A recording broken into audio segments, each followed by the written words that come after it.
محرم کی آج پہلی تاریخ ہے، اسلامی سال کا پہلا دن ہے۔ 1447 ہجری کا آج پہلا دن اسلامی دن ہے، اور اس ماہ مقدس میں اس کی آج کی جو تاریخ ہے، حضرت سیدنا فاروق اعظم رضی اللہ تعالیٰ عنہ آپ کی شہادت کا دن ہے۔ اس حوالے سے ان کا تذکرہ کرتے ہیں، اور پھر اس کے بعد یقیناً یہ 10 دن بلکہ پورا مہینہ، ویسے تو ساری زندگی ہی اہل بیت اطہار کے ہم گن گاتے رہتے ہیں، تو اس ماہ مقدس کی 10 تاریخ کو امام علی مقام امام حسین علیہ السلام کی شہادت کا دن ہے۔ آپ کے رفقا، آپ کی آل اولاد کی شہادت کا دن ہے، تو اس حوالے سے بھی پھر انشاءاللہ ہم اگلے جمعے میں بات کریں گے۔ پھر 10 محرم الحرام کو محفل پاک بھی ہوتی ہے۔ اہل بیت اطہار کے بغیر بھی انسان کا ایمان مکمل نہیں ہے، اور صحابہ کرام رضوان اللہ تعالیٰ علیہم اجمعین کی غلامی کا پٹا بھی اگر گلے میں نہ ہو تو پھر بھی انسان کا ایمان مکمل نہیں ہے۔ صحابہ کرام یا اہل بیت اطہار، ان کا آپس میں بڑا پیار ہے، بڑی محبت ہے۔ لوگ فی زمانہ آج کل ہمارے نوجوانوں کو، ہمارے عوام کو برگلانے کی کوشش کرتے ہیں۔ صحابہ کرام اور اہل بیت اطہار کے درمیان کچھ رنجشیں بیان کرتے ہیں، لیکن حقیقت سے ان کا کوئی تعلق نہیں۔ حقیقت یہ ہے کہ صحابہ کرام اہل بیت اطہار کا بڑا ہی ادب اور احترام کرتے تھے، اور اسی طرح اہل بیت اطہار کی اگر بات کریں تو وہ بھی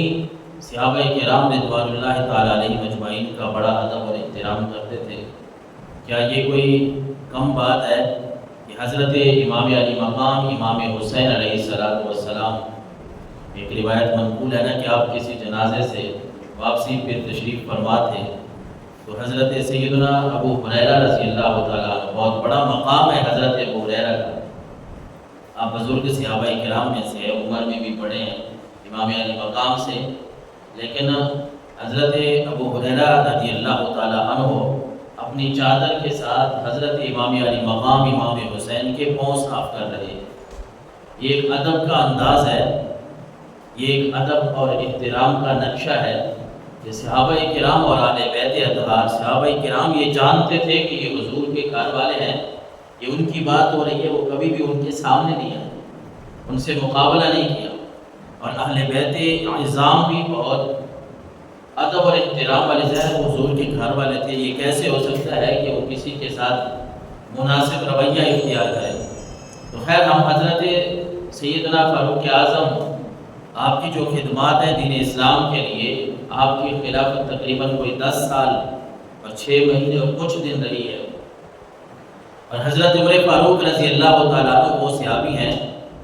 جن کو یہ شرف حاصل ہے کہ یہ حضور کے سسر بھی ہیں۔ ان کی ایک بیٹی جن کا نام حضرت حفصہ رضی اللہ تعالیٰ عنہ ہے، وہ آقا کریم علیہ السلام کی زوجہ محترمہ ہے، تو اس حوالے سے رشتہ داری بھی بہت قریب کی ہے، اور حضرت عمر فاروق رضی اللہ تعالیٰ عنہ نے اسلام کی خدمت بھی بڑی کی، اس میں بھی کوئی شک نہیں ہے۔ جس طرح پچھلے دنوں ہم نے حضرت عثمان غنی کی بات پڑھی، حضرت عثمان غنی رضی اللہ تعالیٰ عنہ کا اپنا مقام ہے، مرتبہ ہے، بلکہ ہر صحابی کا اپنا اپنا رتبہ ہے، لیکن حضرت عمر فاروق رضی اللہ تعالیٰ عنہ نے تقریباً آپ نے کوئی 60 سال یا 61-62 سال تک، آپ کی 63 سال، اتنے تک عمر لکھی گئی ہے، تو عمر کا ایک حصہ جو ہے وہ سرکار دو عالم صلی اللہ علیہ وسلم کی خدمت میں گزارا، دین اسلام کی خدمت کی۔ پھر آقا کریم علیہ السلام نے جب ظاہراً اس دنیا کو چھوڑا، پھر حضرت سیدنا ابو بکر کے مشیر خاص رہے، اور پھر اس کے بعد خود جو ہے مسلمانوں نے صحابہ کرام کو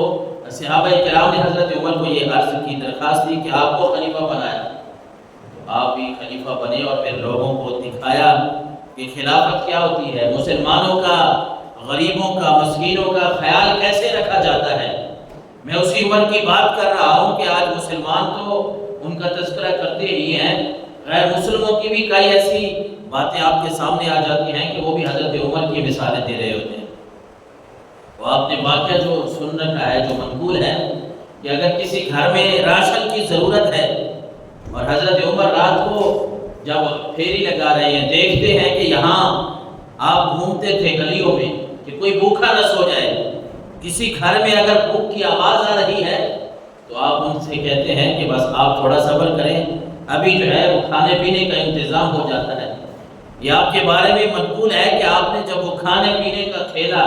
وہ تیار کیا اور ساتھ غلام بھی ہے، غلام کہتا ہے حضرت مجھے دے دے، میں اپنے کندھوں پہ یہ بوجھ اٹھا لیتا ہوں، وہاں تک پہنچاتا ہوں۔ لیکن آپ کہتے ہیں کہ نہیں، اس بات کو رہنے دیجئے، رب نے میری ذمہ داری لگائی ہے، عمر کو آج یہ بوجھ اٹھانے دے کہ کل کو رب کے سامنے کوئی اور بوجھ نہ اٹھانا پڑ جائے۔ میں اس عمر کی بات کر رہا ہوں جس کے بارے میں سرکار دو عالم صلی اللہ علیہ وسلم نے فرمایا کہ عمر کے سائے سے ہی شیطان بھاگتا ہے، ان سے شیطان دور ہو جاتا ہے۔ میں اس عمر کی بات کر رہا ہوں کہ جس سے کافر جو ہے وہ لرزاں تھے، کانپتے تھے ان کو دیکھ کر، اور یہ مراد رسول بھی ہے۔ حضور صلی اللہ علیہ وسلم نے ان کو خود رب کی بارگاہ سے مانگا ہے۔ ایک تو وہ مسلمان ہیں جنہوں نے کلمہ پڑھا ہے، اسلام قبول کیا ہے، ان کو دین اسلام کی تبلیغ کی گئی ہے۔ حضرت عمر کے بارے میں یہ بات مشہور ہے کہ آپ مرید رسول بھی ہیں، مراد رسول بھی ہیں۔ حضور صلی اللہ علیہ وسلم کے مرید بھی ہوئے اور آپ کی مراد بھی ہیں۔ یہ صحابہ کرام رضوان اللہ تعالی علیہم اجمعین میں سے شاید کسی کو یہ شرف حاصل ہو کہ حضور صلی اللہ علیہ وسلم نے اس کے لیے دعا کی ہو کہ اللہ اس کو اسلام کی دولت نصیب فرما۔ یہ عمر بن خطاب ہیں، ترمذی شریف کی حدیث مبارکہ ہے، حضرت ابن عمر فرماتے ہیں کہ رسول اللہ صلی اللہ علیہ وسلم نے رب سے خود یہ دعا مانگی، اللہم اعز الاسلام باحب هذین الرجلین الیک بابی جہل و عمر بن الخطاب وکان احبهما الیہ عمر۔ کہ اللہ کے نبی نے رب کے سامنے یہ دعا مانگی ہے، اللہ دو آدمی ہیں، ایک ابو جہل ہے اور ایک عمر بن خطاب ہے، ان میں سے جو بھی تجھے پسند ہے نا اس کو اسلام کی دولت سے سرفراز کرو۔ اور حاکم کی روایت میں ابن عباس رضی اللہ تعالیٰ عنہ فرماتے ہیں کہ حضور نے حضرت عمر کا ہی نام لیا تھا، اللہم اعز الاسلام بعمر بن الخطاب، خاصتا کہ حضور نے دعا مانگی تھی یا اللہ عمر بن خطاب کو اسلام کی دولت سے مالا مال فرما دے۔ اور یہ حضور کی دعا کا اثر ہی تھا